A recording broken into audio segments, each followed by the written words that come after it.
इस सदी के माँ बाप जितनी चिंता कर रहे हैं बच्चों की, उतनी उन्होंने कभी भी नहीं की थी। फुर्सत भी नहीं थी, समय भी नहीं था कि बच्चों के साथ बैठे, कि रेडियो सुने, कि टेलीविजन देखे, कि बच्चों को फिल्म ले जाए। कहां सुविधा थी, कहां समय था।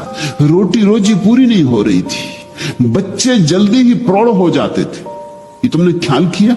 अभी भी गांव के बच्चे जल्दी प्रौढ़ हो जाते, क्योंकि छोटी सी बच्ची चली पिता का भोजन लेके खेत की तरफ। उतनी छोटी बच्ची शहर की किसी काम की नहीं, उस पर तुम कोई भरोसा नहीं कर सकते। वो अपनी भोजन ठीक से कर ले वही मुश्किल मालूम होता, पिता का भोजन क्या खाक ले जाएगी। गांव की छोटी बच्ची घर का भोजन बनाने लगती। अभी तुम्हारी बच्ची को भोजन करना भी नहीं आता, उस पर टेबल पे उसके सामने बैठ के मां को उसको भोजन करवाना पड़ता है। तुम जरा फर्क देखो, जितना छोटा गांव होगा उसके बच्चे उतने ही जल्दी प्रौढ़ हो जाते। चले गाय को चराने, बैल को चराने, दूध लगाने, लकड़ी बीनने, जिंदगी शुरू हो गई। मनोवैज्ञानिक तो कहते हैं कि जिसको हम अब कहते हैं किशोरावस्था, वह होती ही नहीं थी पहले, क्योंकि 7-8 साल का बच्चा तो काम में लग जाता। अब बच्चा जब 25 साल का हो जाता तब काम में लगता है, और तब भी लग जाए तो सौभाग्य। सबसे ज्यादा उपद्रव भी 18 और 25 साल के बीच के बच्चे करते। खाली है, ताकत हाथ में आ गई, काम कुछ है नहीं, यूनिवर्सिटी में आग लगाओ, फर्नीचर तोड़ दो, खिड़कियों के कांच तोड़ दो, कुछ तो करना होगा। ये तुम कल्पना नहीं कर सकते थे, क्योंकि 25 साल का पुराने जमाने का आदमी तो बड़ा प्रौढ़ होता था, क्योंकि 7-8 साल का होता तब तो काम में लग जाता है, और भी गरीब घर का होता तो और भी पहले काम में लग जाता। जिम्मेदारियां सिर पे आती तो अनुभव आता, अनुभव आता तो समझ आती। 25 साल का होते होते तो जीवन का इतना अनुभव हो जाता था कि वो इस तरह की मूर्ताएं कर सकता था जो आज के लड़के और लड़कियां कर रहे हैं, असंभव। उसमें एक गुरु गंभीरता आ जाती थी, उसे जीवन का एक पाठ मिल गया होता था। आज हम सोचते हैं बच्चों को हम शिक्षा दे रहे हैं, लेकिन जीवन के पाठ से हम उनको वंचित रख रहे हैं, और उनका इतनी फिक्र हम कर रहे हैं कि ना वो अपना पजामा का नाड़ा बांध सकते, वो भी मां बांध रही। बच्चे रो रहे हैं आज के, किस लिए रो रहे हैं पूछो उनसे। पुराने जमाने के बच्चे रोते थे कि भोजन चाहिए, आजकल के बच्चे रो रहे हैं कि उनको मां भोजन करा रही, वो उन्हें भोजन नहीं करना, आंसू टपक रहे हैं, और मां सामने बैठी कि भोजन करो, उन्हें भोजन नहीं करना, या उन्हें यह भोजन नहीं करना, उन्हें आज कुछ और चाहिए, कि आज वो जाना चाहते हैं कॉफी हाउस, इडली डोसा या कुछ और। उनको 24 घंटे ध्यान चाहिए। ऊपर से देखने में तो लगेगा कि अगर ध्यान हमने बच्चों पर कम दिया तो नुकसान होगा, ऐसा नहीं।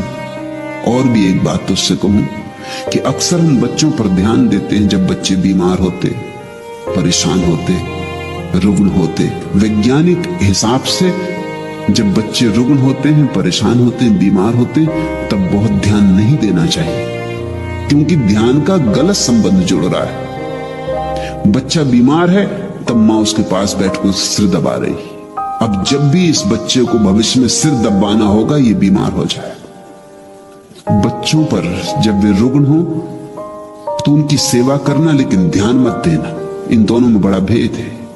जो जरूरत हो अपेक्षा पूरी करना, उनकी दवा की जरूरत हो दवा दे देना, उनको कंबल उड़ाना हो कंबल उड़ा देना, लेकिन ज्यादा उनकी खुशामद मत करना। कहीं ऐसा ना हो कि तुम्हारी खुशामद उनके भीतर बीमारी में न्यस्त स्वार्थ बन जाए। कहीं ऐसा ना हो कि उनको लगने लगे कि जब भी ध्यान चाहिए हो तो बीमार हो जाने से मिलेगा।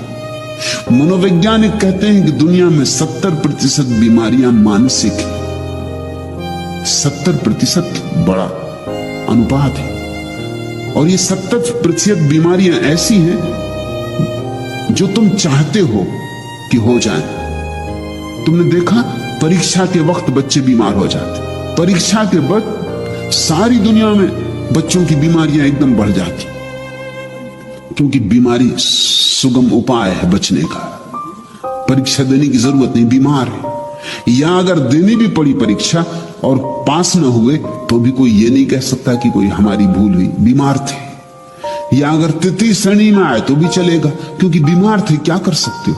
ये तो बीमारी बड़ी तरकीब बन गई। बीमारी के साथ संबंध जोड़ लिया स्वास्थ्य की बजाय।